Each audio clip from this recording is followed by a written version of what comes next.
Hello, everybody, and welcome to another. Well, wait, another? It's not the Whoa. co-stream icon. This is just the freaking pre-show, baby. We back. Usually, you guys see us do a co-stream every single RØKKR match. We're on here, talking smack to one another a little bit. We're going over the games, the maps, and we're providing a place for you guys to watch the match. However, it was real. It was fun. It was a good time. We even did live co-streams from McGovern's, from RØKKR HQ last week, and I Ooh. thought that was a really good way to kind of cap off our entire co-stream experience. However, we're now moving back to a pre-show format. So you guys are going to see us every single time there's a CDL event weekend. You're going to see myself and IKON Thursday at 1:30 right here, right now for the pre-show. So today, obviously, we're going to be talking about, well, hold on, let me intro just in case if you are for some reason not subscribed to the channel, have no clue. I'm Ashley, aka MiDNiTE. That's IKON. What's good, bud? What's up? We What's up? back. Let's talk Seattle Surge home series. It's kind of a big weekend, and we can get into it a little bit of like what are the implications, what are the big matchups we should be watching out for. I mean, real quick, just to let you guys know, like RØKKR only plays once this weekend, so that's kind of sad. Like we've already had our 2 weekends where we played twice, so now we just play once. We're going up against Florida Mutineers on Saturday at 3:30 p.m. Central Time, which is, I mean, we'll get into all that. But IKON, what are you thinking? How you feeling going into the home series this weekend? Yeah, feeling good. Obviously, if you're looking at this as a whole, you mentioned things, items of importance, the implications that come out of this weekend. Obviously, biggest thing for us, we only play once against Florida, like you mentioned. But right now, Florida's 3-0, and we need a little bit of help in terms of where we want to be come the Stage 5 major. So Florida's 3-0 this weekend. They have probably their two toughest matches of the group stage. They have to play Toronto on Friday, so that should be a tough matchup for them, and we definitely need some help. We need Toronto to win that matchup, and then we play them on Saturday. So if they enter that matchup 3-1 and we beat them, they'll be 3-2. We will be 3-2. We'll obviously win that head-to-head tiebreaker. So that's our only path to getting into the winners bracket, unless, of course, Dallas comes out and somehow they choke. Right now, Dallas is 2-1, but they play Seattle, so that's probably going to be a victory. They finished the weekend playing Toronto. Who knows about that one? Toronto probably wins that, but they probably have that third win of the group stage against Seattle, and we lost to them, so they have the tiebreaker over us. But focusing on Florida, have to beat Florida, need them to lose. That's our path to the winners bracket. So even if Florida wins against Toronto, come on Toronto. Listen, I always talk smack about Toronto. You know, they're just south of us here in Minnesota. Um I come on Toronto. You are the North. Clip that. If Oh, you guys no. win, I will call Toronto Ultra the North officially. We need Toronto Ultra to win. So even so if Florida wins our series, nothing gets us into the winners bracket at that point. Yeah. Yeah, I mean, unless Dallas loses their other two matches, but I mean, our match against Seattle was the fastest match in CDL history, so Right. it's tough to think that they would lose that. Come on, Seattle, it's your home series. You know, what are we doing here? Let's get some upsets. Help us out, man. Help us get into the winners bracket. I guess I mean so with this pre-show, it's not just going to be IKON and I chatting cuz honestly, you guys can hear that, every single Tuesday night. We do the rotation podcast. It's myself, IKON and Kingdom Soldier in your ears. But we kind of want to be able to show you guys some content as we're going through the pre-show here. So let's actually kick it over to the Brian Saintt post-match interview. It would be kind of cool to just hear his thoughts on the most recent match.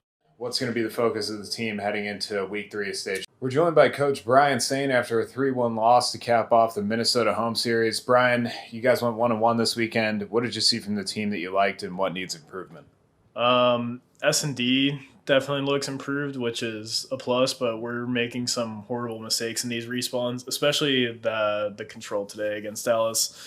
That the things we did in that map should just never happen. Like you said, the S&D is looking really good lately. Were you confident if you guys won that checkmate, you'd have won that game 5 against Dallas? The game 5 would have been weird. We haven't played Express with our new roster yet. It's something we've been working on a lot, so we were excited to finally get a rep on it. We just didn't close out the game 4 though, but the big issue for us is the control for sure. With 2 weeks left, what's going to be the focus of the team heading into week 3 of stage 5? The big focus is just making sure we win our controls again. When we're winning those, we're always in a good position to win every single series because I think our hardpoint S&D is not too bad right now. Our S&D is getting better, and our hardpoint's pretty 50-50, which, you know, as long as our S&D and our control's consistent, shouldn't be too much of an issue. Yeah, we just need to not make mistakes on raid defense. That's been a big thing that we've been focusing on practice as well, and we just went back to our old habits in that match when it was a central focus for us going into that map. All right, well, thanks, Brian. Let's turn it around. Good luck next week. All right, Wow, I mean, kind of interesting for say. First of all, I love how honest Saint is in the post-game interviews. He could easily just come in and say, "Yeah, you know, guys, we came out there, you know, we tried our best, but it wasn't good enough. We're gonna go hard. We're gonna be fine." I mean, he does have those vibes sometimes, but like literally saying like, "Hey, we worked on this thing, and then we didn't execute on that thing we worked on." That shows real transparency, honesty, and I think like it's a good way to maybe try to hold accountability for the team of like, hey guys, like, yo, it always changes when you get into a match, and it always does come down to who's able to execute their game plan. But like when it's stuff like that, I just love how honest Saint was there. So what were your thoughts on kind of like how he recapped the Dallas series there? Yeah, I like the major takeaways from the control.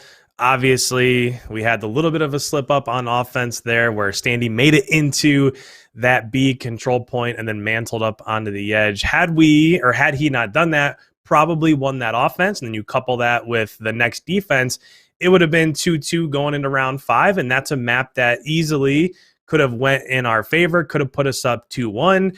Also, the checkmate hardpoint, that map 4 came down to literally one team gun battle. It was 250, 239. We lost by 11 points, but they were just able to break right through the front. And if that doesn't happen, it seems like throughout so many of the different co-streams and the podcast episodes that we've done, we've talked about how we just have to try to avoid checkmate.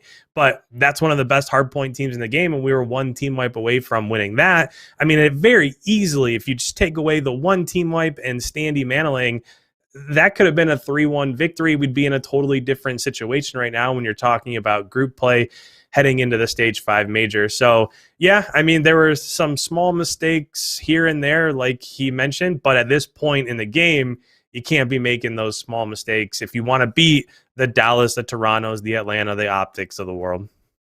Yo, producer Shannon, do we have that Standy clip kind of ready to show? So for those that don't know, in the control on raid, Standy, I mean, we'd had a chance there to kind of capture, I believe the B's, is it B or A? By It was TP? B. Yeah. So you're there, he's there at B, they get enough down and they just need, you know, presence on it once, and then maybe they could stack it, and they were so close to being able to get it.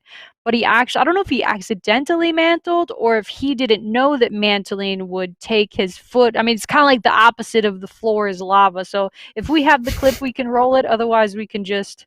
Finally wins that gunfight up front, but it's one of those times where once again it just feels a little too late offensively.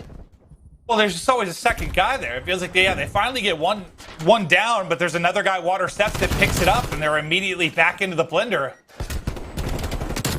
That's going to be 3 down, though. This is their chance, but look at the number 8 still lurking. That's going to be Vivid, and they read it. They pick up Vivid outside of bedroom. They got off! Wait. He jumped off the objective. He got off of it. Wait, what? He jumped off, but he mantled off of it. No, Icon. It's tough to watch. Is that a rookie mistake? Do you think? Would that have happened to anybody? Would that? Yeah, I think he had so much going on. He just accidentally mantled up behind him. He was reloading his weapon. Vivid was the last player alive for Dallas over underneath bottom apartments. He went down. So at that point in time, everybody was flooding the point. Dallas was coming up off of spawn. There's only 2 choke points they could run through, either basketball courts or through window cutout. There's no way they would have gotten back. So that would have been a round win. Then who knows what happens after there, but it's just unfortunate. Yeah, it's unfortunate. I mean, yeah, maybe he was kind of trying to put himself in a little bit of a better spot, or maybe like, I mean, even on a hard point, maybe sometimes if you go off it but go back on real quick, it kind of like it juggles it in a way that you're still I'm not sure. Well, he did tweet out that maybe it's time to go to double tap to mantle. So Right. No more that made it, accidents. yeah, that made it seem like it was an accident for sure. Ah, poor Standy. Hey, speaking of Standy, we actually did a piece on him recently. Learn a little bit more about him, his ambitions, his thoughts on his incredible rookie year so far. So let's give that a look. My name's Eli Benz, aka Standy, and I'm a professional Call of Duty player for the Minnesota RØKKR. My experience as a CDL rookie has been phenomenal. I think it's really fun to play against players that I used to look up to. It's something that I've been waiting for my whole career of grinding Call of Duty, so. Mac goes down as well. Standy making a statement there. My reaction to getting picked up to the Minnesota RØKKR, I was ecstatic. It was the Challenger Cup #9 that I won, and after I won that tournament, I got a FaceTime call from Jake. So I think that's when like I realized like, hey, like I'm joining a pro team. The dream has come true. Here comes Standy. Here comes Standy. Finds two of them. Some things that I've learned from my RØKKR teammates are a lot of intangibles. I think stuff like making the right play at the right time and being focused in like super stressful and like clutch situations. Standy clutches it. A goal that I have for my rookie year is obviously do my best to try to win the Rookie of the Year award. Just think about the shift there. What looked like an ultra break now turns into this, and now Standy, that's 6 in a row. My duo is Attach. He's really nice, and he came off as a great teammate. He motivated me to be better, and I think I can always go to him if I need anything, so that's why I really like Dylan. Oh, no. 3 in the wall, babe, with the pick out all 4 drop. It's Standy. To the RØKKR and CDL fans out there, I think I want to say keep supporting me and keep supporting the team. We're going to do our best to bring home some chips. Stay excited for the future because great things are on the way. This has been an up-close and personal interview with Standy, and make sure you leave a like, comment, and subscribe down below.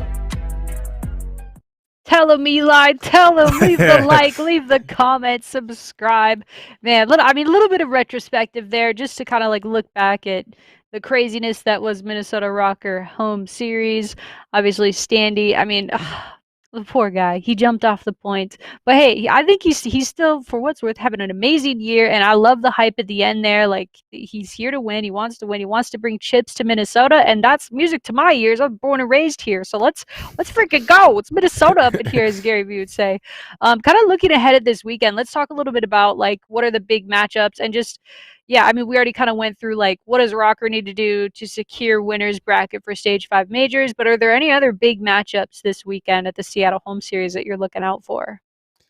Yeah, I mean, we already touched on what we need to do, but the other big one is who's going to get that 2 seed. So, of course, there's more that can come into play because you do have the Stage 5 major, but essentially the first and the second seed get the first round bye in winner's bracket. So, Toronto has 345 points, CDL points, and Dallas has 340.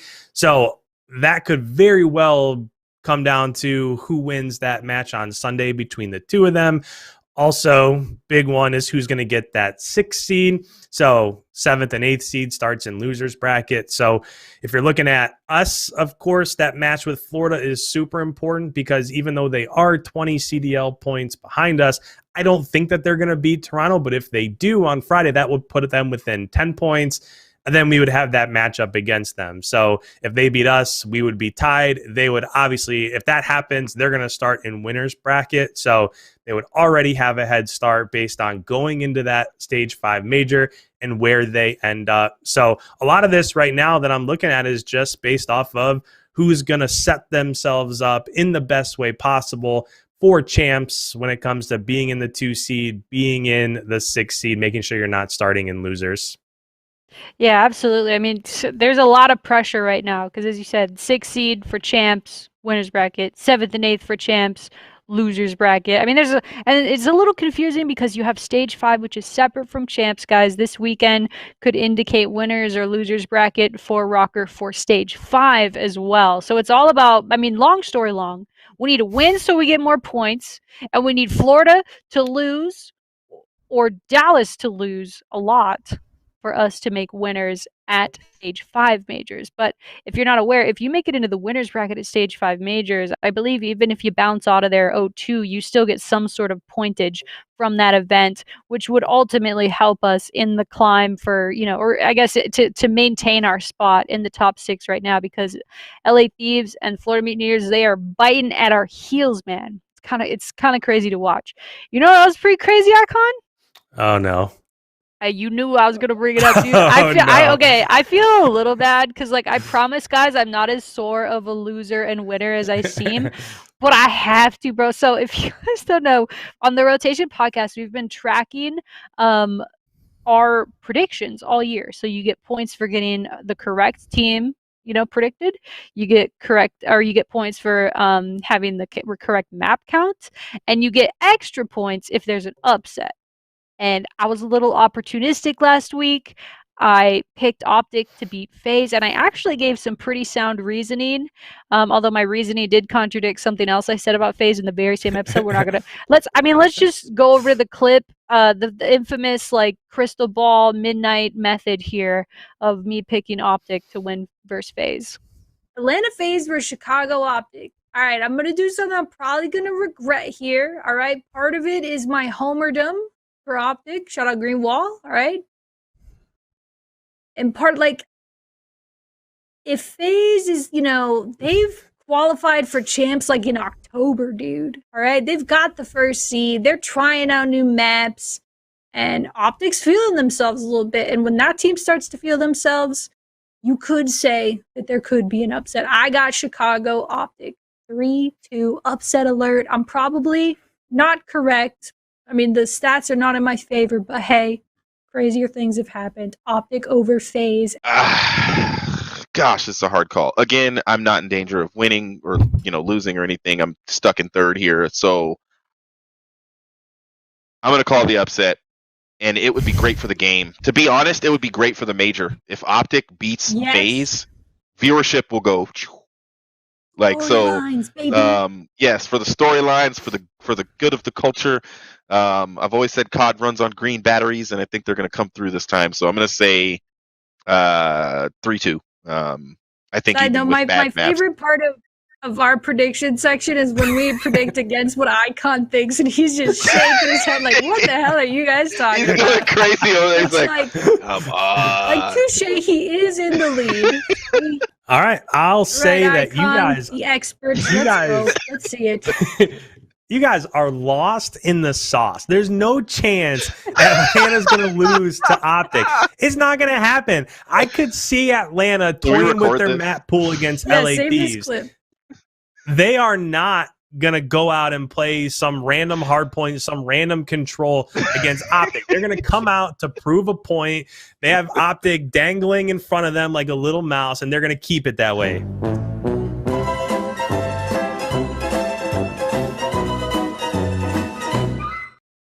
Yo, that was so much worse than I remember it, IKON. You were so confident, bro. You were so dangling like a little... Wow, that's incredible. That will probably never happen again, honestly, in rotation history, where Kingdom and I are like, nah, dude, they're going to win, and you're like, blasphemy, absolutely not. Although, I mean, fair play to you, though. You are... Well, wait, I don't know where you're... I think... Who's ahead in predictions right now? You're winning by 5 points, but I'm gonna take the lead back this weekend. I'm sure of it. You have been solid all year, and I've now got. The thing that really propelled me up here was I predicted Optic to beat FaZe, and I also predicted LA Thieves to beat New York Subliners. So I got mega upset points from those matches, and honestly, I got a little bit of a crystal ball. What can I say? So, I mean, we've already done our predictions for this whole weekend on the most recent episode of the rotation. So I don't want us to have to regurgitate those here, but I'm going to just come out and say, if I could try to channel some of the good juju from that clip of me just being so expertly right, if Toronto could just whoop Florida and then RØKKR 3-2s Mutineers, I'll be so happy. I'm gonna predict it. I think that's what's gonna happen. Let's freaking go. IKON, what do you like? Real talk though, it does seem super probable based on just Toronto's performance. Although Florida did beat Dallas, and they have been looking a lot better. Neptune's really coming into his own. Is it going to be dicey for them versus Toronto, or do you think Toronto's going to handle Florida? No.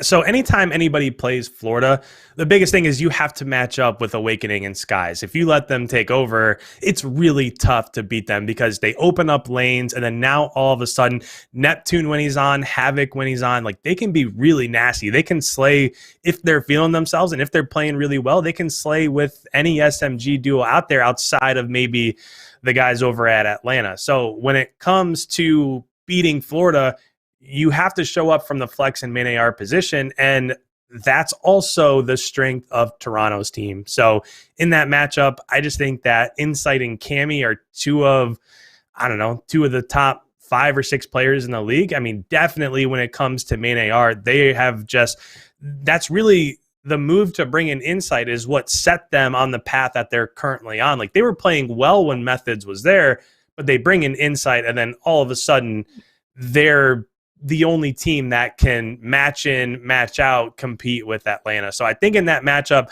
I do think Toronto probably ends up winning that matchup. When it comes to us, I think that's just a massive series for Major Maniac and Priestess. They have to show up. They have to slay with those two. They have to open up lanes in the map so that Attach and Standy can put pressure on and do what they need to do.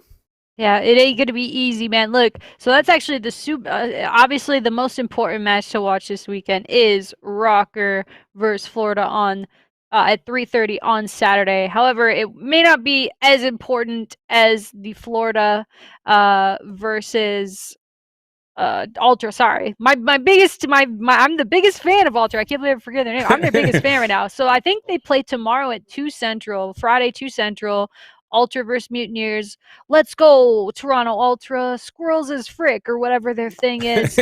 I'm excited. Come on, man. Do us a favor. Do us a solid. If that can happen, then that puts a bunch of weight on our match. And even if it's like, bottom line, even if Florida does beat Toronto Ultra, it doesn't make our match versus them on Saturday meaningless, because that's a 10-point spread either way if you're looking at the standings, which ultimately indicates seeding for champs. So no matter what, the match on Saturday is super important, but it becomes even more important for stage 5 if Toronto Ultra can beat Florida. Come on, baby, do it. Do it. Anyway, IKON, it's been so much fun doing the pre-show with you. I had a ton of fun when you came into town last week for the Minnesota RØKKR home series. Obviously, the home series was online. We had our virtual event, but we also had some awesome in-person events. And, with I guess there was a good way for the co-stream to go out, like live in person at McGovern's. We had a bar full of people at McGovern's in St. Paul on Sunday for our match versus Dallas. Unfortunately, we did not win, but it was still an amazing time for those that showed up. I believe we may even have a watch party this weekend as well. Location TBD, but be on the lookout for that on our social channels. Let's check out what McGovern's kind of look like to give you guys an idea of how the watch parties look in person. 3.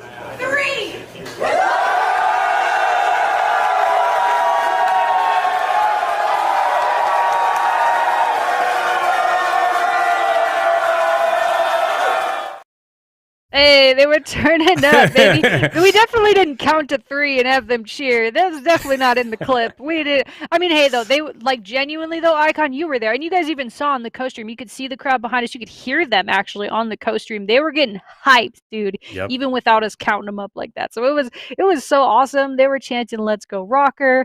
I even heard a pop of cheers for when Standy came on screen during the RØKKR intro. Like that type of stuff gets me so freaking excited, and I'm so stoked to be able to have some of those events in person. But anyway, man, look, we got 2 minutes to CDL broadcast time, and they're gonna kick me off the air. Just kidding, but yeah, we're not gonna stream obviously during the CDL broadcast. I want you guys to go enjoy the matches and watch them. I'm looking forward to watching the matches this weekend. I love me some good old Call of Duty, but I'm especially looking forward to Toronto versus Florida. That indicates massive points and Stage 5 winners bracket news for us, and then obviously the match versus Florida on Saturday at 3:30. Huge for points, and hopefully we'll be fighting for Stage 5 winners. But ultimately, what's most important is champs. Dude, let's hold top 6. Knock on wood.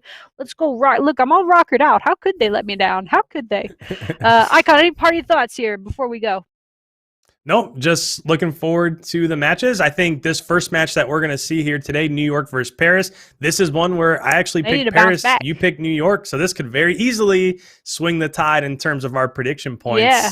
I predicted New York bounces back. You predicted Paris doubles down because Paris has kind of been on the up and up lately. So, yeah, I'm excited to go watch the match. Icon, thank you so much for joining me. Shout out producer Shannon in the back. And shout out to you for watching. We'll see you guys next week for the Rotation Podcast, Tuesday, 7:30, and the pre-show, Thursday, 1:30. See you then.